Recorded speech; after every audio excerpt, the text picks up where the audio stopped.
Bienvenue sur Géopolitis. C'est une révolution, on pourrait même dire une vélorussion. Bref, une révolution dans le monde du vélo. Figurez-vous qu'en Europe, en 2012, on a vendu plus de vélos que de voitures. D'accord, la voiture c'est plus cher, oui, l'essence est hors de prix et évidemment, le vélo ne peut pas à lui seul remplacer tous les déplacements que l'on effectue en voiture. Il n'empêche, il y a là un mouvement de fond, de plus en plus, le 2 roues l'emporte sur le 4 roues. Un exemple, en Italie, on a vendu sur l'année 1 400 000 voitures et 1 600 000 vélos. En somme, il y a de plus en plus de cyclistes, ils roulent de plus en plus souvent et sur des trajets de plus en plus longs. C'est dire si le phénomène est important. C'est aussi un fait de société. Il apparaît que chez les jeunes Européens, en tout cas, la voiture n'est plus tout à fait un objet statutaire, comme on dit, ou encore perçu comme un symbole de réussite sociale. Thème intéressant, au moment où, ici, à Genève, s'ouvre le célèbre salon de l'auto. La Vélorussion, c'est le thème de ce numéro de Géopolitis. C'est une statistique qui frappe. Aux Pays-Bas, il y a désormais plus de vélos que d'habitants. Certes, du côté d'Amsterdam, il y a longtemps que la petite reine est reine en son royaume. Et c'est vrai que les Hollandais ont toujours, en la matière, donné l'exemple d'une ville livrée aux 2 roues avec, c'est important, les structures qui vont de pair avec ce mode de déplacement. Parking, pistes cyclables, recharge pour vélos électriques. Toutes les villes ne sont pas adaptées à ce type de trafic. Prenons le cas de l'Espagne. Là aussi, on a vendu plus de vélos que de voitures. 780 000 contre 700 000. Mais Madrid n'est pas Amsterdam. La ville est encore inadaptée, voire dangereuse pour le vélo. Il y a plusieurs projets, dont celui d'un anneau vert cycliste qui devrait entourer le centre historique de la ville, 10 km de pistes cyclables. À Londres, écoutez bien, on imagine pour le futur un incroyable système de pistes cyclables aériennes. Oui, un anneau construit au-dessus des actuelles voies ferrées. Autre grand projet, celui de la ville de Milan, qui va adopter son système de partage de vélos, ça s'appelle le Bikemi, et cela, bien sûr, sur le modèle des fameux Vélib parisiens. Le Vélib, devenu un exemple imité partout, de Londres à Barcelone et de Montréal à New York. Vélib ou vélo simple, en tout cas, vive la mobilité, c'est ce que résume ce cadre zurichois pris en flagrant délit d'abandon de voiture. Vous n'avez pas tous les bouchons, vous n'avez pas tous les problèmes de parquage, le temps, vous arrivez en station, à la gare, vous prenez le vélo, vous allez faire vos courses ou le rendez-vous que vous avez avec vos partenaires ou clients, et vous revenez, vous posez le vélo et vous prenez le train. Donc aussi une facilité, un confort qui est nettement plus accru que le véhicule. Pour votre gouverne, sachez qu'il se fabrique en moyenne 4 vélos par seconde dans le monde. Et quel est le plus gros producteur de vélos dans le monde? La Chine, avec à elle seule une part équivalente à 58% du marché mondial. Dans l'empire du milieu, on compte plus de 1000 marques de cycles et près de 100 millions de vélos. Un jour, peut-être, il y aura en Chine autant de vélos que d'habitants. Ce serait, là encore, une formidable révolution.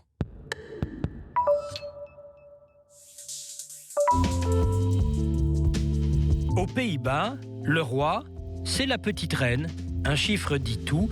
Il n'y a que 7% des Hollandais pour admettre qu'ils ne montent jamais sur un vélo. Et il n'y a pas qu'Amsterdam, pour donner l'exemple. Dans la ville de Groningue, il y a 200 000 habitants et 375 000 bicyclettes, chiffre de 2013. Là-bas, il y a 35 ans que les urbanistes chargés de la mobilité ont mis un frein à la voiture. Ils ont fermé le centre-ville à la circulation automobile. Le vélo est ainsi devenu le moyen idéal, voire indispensable, pour se déplacer. À telle enseigne que la ville a été victime de son succès, notamment aux abords de la gare, phénomène bien connu. À Amsterdam, on a aussi développé les parkings réservés, souterrains ou non, ainsi que les pistes entièrement cyclables, c'est-à-dire sans aucune possibilité de double circulation avec, par exemple, les scooters ou les motos. Un mot encore sur les Pays-Bas. Une récente étude sur le monde du travail a montré que le taux d'absentéisme est de 10% inférieur chez les employés qui ne se déplacent ni en voiture, ni même en transport en commun, c'est-à-dire ceux qui viennent au boulot en vélo. Pour Pour la voiture électrique, on le voit bien, le succès n'est pas encore au rendez-vous. Pour le vélo électrique, si, le succès est là. Aux Pays-Bas, encore eux, un vélo vendu sur 2 est de type électrique. En Chine également, le développement est extraordinaire. Il faut se rappeler que dès les années 90, certaines villes chinoises avaient interdit la circulation des motos. En 1998, on vendait en Chine 50 000 vélos électriques. En 2000, on était à 1 million. En 2010, dernier chiffre connu, les ventes se montent à 31 millions d'unités. Et là encore, la Chine, au niveau de la production, va se tailler la part du lion. On calcule que d'ici 2018, la Chine détiendra 89% du marché mondial. Revenons en Europe avec un décompte total de 300 000 VAE, comme il faut dire, c'est-à-dire vélos à assistance électrique aux Pays-Bas et 47 000 en France, ce qui est encore assez modeste. Mais les prévisions en France sont optimistes avec 100 000 exemplaires prévus à la vente dans 3 ans. Un marché en progression en tout cas, et c'est une bonne nouvelle en France où le marché du cycle en général est assez morose. Il reste un obstacle de taille, le prix. On a calculé qu'en Europe, le prix moyen d'un vélo classique se situait autour de l'équivalent de 278 € comparé à 840 € pour un VAE. C'est à présent la grande bagarre sur le marché des batteries avec une technologie qui ne cesse de se développer, ce qui fait que les prix en général ne sont pas encore à la baisse, mais à la hausse. L'invité de Géopolitis, Francesco Della Casa, qui est architecte cantonal de Genève, grand amateur de vélo. C'est à ce titre qu'on vous a invité. Il paraît qu'on ne vous voit que en vélo dans les rues de Genève, c'est vrai? C'est vrai. Pas de voiture, rien du tout. J'ai même pas de moteur, je n'ai même pas de vélo électrique. Même pas. Vous refusez ou vous vous adaptez? Ah non, c'est par pure commodité. Oui. J'ai découvert que le moyen le plus rapide, le plus efficace et le plus confortable, c'était d'avoir un vélo pliable, Oui. de marque anglaise, un vélo formidable, combiné avec les transports publics. Ça me permet, moi qui dois me déplacer au minimum 2 fois par jour à travers le canton, d'être bien plus concurrentiel que mes collègues. Donc vous êtes vraiment un adepte. On dit à Genève que vous arrivez à vos rendez-vous avant ceux qui vous précèdent en voiture. C'est vrai? Je ne sais pas si on le dit, mais moi ça m'arrange, ça m'évite d'être en retard. Bon, mais ça n'est pas anodin, quand même, un haut fonctionnaire comme vous qui, entre guillemets, donne l'exemple. Vous êtes heureux en vélo dans cette grande ville de Genève? Après, on parlera de ce qui se passe dans le monde. Alors, donner l'exemple, Dieu m'en préserve. Oui. Dieu préserve les autres surtout. Mais c'est vraiment un choix personnel et ça me permet de déambuler, de regarder la ville, à pied aussi. Je fais beaucoup de marche à pied. Parce que ma fonction implique que je connaisse dans le détail l'ensemble de l'espace bâti, de l'espace public, que je repère effectivement les petits changements qui sont nécessaires. Et le vélo, c'est le meilleur. Actuellement, le cadre urbain, quelles que soient les villes, à part peut-être nos amis hollandais, le cadre urbain ne se prête pas ou pas encore au vélo. Il y a du travail? Alors, il y a un grand progrès parce que j'ai commencé à utiliser le vélo à Genève il y a 30 ans et j'y ai renoncé temporairement parce que suite à plusieurs accidents embêtants. Donc la situation s'améliore, les usages changent.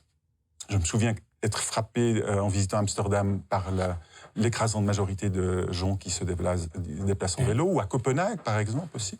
Et Genève, petit à petit, on en voit de plus en plus. Donc, il semble que ce soit un choix qui se Mais partage. un peu un choix imposé par rapport à la voiture qui ne bouge plus, qui n'a plus de vraie mobilité. Il y a des choix par amour et des choix par raison. Sans doute. Pour ma part, j'avais ce choix imposé de la voiture pendant la période où j'habitais à 15 km du centre-ville de Lausanne. Et il n'y avait pas de transport public, le vélo c'était trop loin. Et là, je me sentais vraiment dans un état de servitude par rapport à la voiture. Dès que j'ai pu, en fait, sans même en avoir conscience au début, j'ai pas racheté une nouvelle voiture. Je me suis dit, bon, on va voir comment ça marche, on va utiliser Mobility. Et je ne l'ai jamais utilisé pendant 2 ans, donc je me suis rendu compte qu'après tout, ce système me convenait tout à fait. C'est quand même pas au vélo à s'adapter à la ville, c'est plutôt à la ville à s'adapter au vélo. C'est votre affaire? Alors, je ne suis pas tellement d'accord avec ça, parce que la ville, d'abord, c'est difficile à bouger. Les immeubles ne sont pas sur roulettes. Je pense que c'est plutôt les comportements qui doivent s'adapter, parce que là, on peut gagner beaucoup. L'histoire des villes est liée à la domestication du cheval. On savait très bien que le seul moyen de mobilité animale ne permettait pas de les laisser divaguer en liberté. Donc les premiers traités de dressage datent du 5e siècle avant Jésus-Christ. Les villes faites pour que les chevaux puissent circuler. Non, pas du tout. On faisait en sorte que les humains sachent utiliser les chevaux. C'est une chose très compliquée, c'est bien plus difficile que d'avoir un permis de voiture. Oui. On ne laissait pas le cheval dans l'espace public, donc chacun devait prendre la responsabilité de gérer son mode de locomotion. La voiture, c'est un moyen technique extraordinaire, parce qu'évidemment, c'est très confortable, mais on n'a pas pris, ça fait 100 ans qu'on l'utilise, on n'a pas encore appris à, au fond, domestiquer son usage, parce qu'elle ne nous répond pas. On n'a pas la moindre contrainte par rapport aux compétences de son utilisateur. Et on s'est dit, bon, on a de la place, on se débrouille, on la laisse traîner. On n'a pas domestiqué, voilà, vous voulez on dire. l'a pas domestiqué. Et qu'est-ce qu'on va faire pour la domestiquer maintenant en fonction du développement des vélos, des cyclistes? Moi, je pense qu'il y a un énorme progrès humain à faire. C'est que l'attitude par rapport à la voiture, passer le premier moment d'euphorie, parce que c'est très bien, c'est un vrai progrès technique, de se dire, au fond, c'est un outil qui peut créer des inconvénients, voire blesser ou tuer son prochain.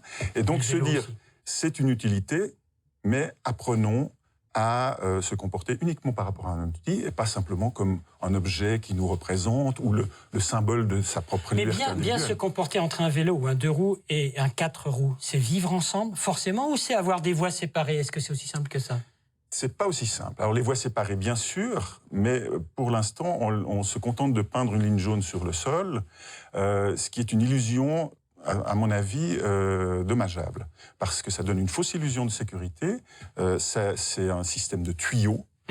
Si par hasard quelqu'un a un comportement inadéquat, c'est qu'il traverse ce tuyau, on arrive à l'accident, parce que la personne qui utilise cette voie dévolue pense qu'elle n'a pas de souci à se faire, et les accidents viennent de cela. Alors, la solution, c'est quoi? C'est pas de ligne jaune, comme vous dites, et puis tout le monde ensemble, et on fera attention les uns aux autres? Je pense que si on fait des voies propres, il faut faire des voies propres qui sont en gain de l'espace. Comme au 19e, on a créé des boulevards avec l'allée centrale, les allées arborées pour se promener, les contre-allées, et les entrées des immeubles. Et il y avait toute une séquence spatiale qui est toujours de très haute qualité. Évidemment, ça coûte, et il faut beaucoup d'espace. Et là où on ne peut pas disposer de cet espace, parce que les rues sont étroites, je pense qu'il faut apprendre à gérer la cohabitation, à réguler les vitesses. Et je constate que dans les villes historiques, là où on ne peut pas justement mettre ces distinctions d'utilisation, il y a une certaine convivialité qui se fait. Les voitures roulent plus au pas, plus lentement. Finalement, elles vont pas beaucoup moins vite que dans une ville ordinaire. Et c'est là où on dénombre le moins d'accidents, d'ailleurs. Parce que les gens ont une attention à l'autre qu'ils n'ont pas sur une voie propre. Une seule question, vous allez au salon de l'auto? Non, j'ai pas prévu d'y aller. Même en vélo, vous n'irez pas? Bon. Non, pourquoi pas. Merci. Francesco Della Casa, je rappelle que vous êtes donc architecte cantonal de Genève, grand amateur de vélo, grand utilisateur, et c'est à ce titre qu'on vous avait invité. Merci à vous. Merci.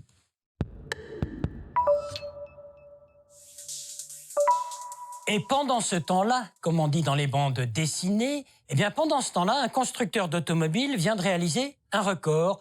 Pendant que le vélo se vend de plus en plus en Europe, eh bien Toyota, puisqu'il faut bien nommer le premier constructeur mondial, Toyota vient de franchir le mur du son de la production.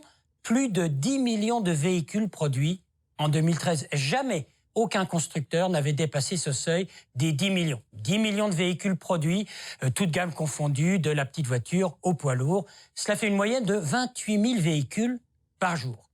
Il est vrai que le groupe Nippon s'appuie sur, au total, 325 000 employés répartis sur 50 sites. En somme, c'est mieux que la vente des vélos au niveau mondial. Les spécialistes disent que le succès de la marque, c'est 3 éléments: la variété de la gamme, le réseau de vente et enfin la compétitivité en termes de coût. Peut-être un jour, le constructeur Nippon va-t-il nous surprendre avec la vente de vélos. Le plus gros marché en matière de cycles, et le Japon le sait bien, c'est le grand voisin au potentiel inouï, la Chine, bien sûr. Et sur la page web de Géopolitis, préparée par David Nicole, vos réactions, vos commentaires, vos interrogations sur cette révolution du vélo. À votre disposition, toute une série de vidéos, de sites internet, d'infographies et d'archives. Géopolitis en podcast, c'est disponible. Et vous êtes toujours les bienvenus sur Géopolitis.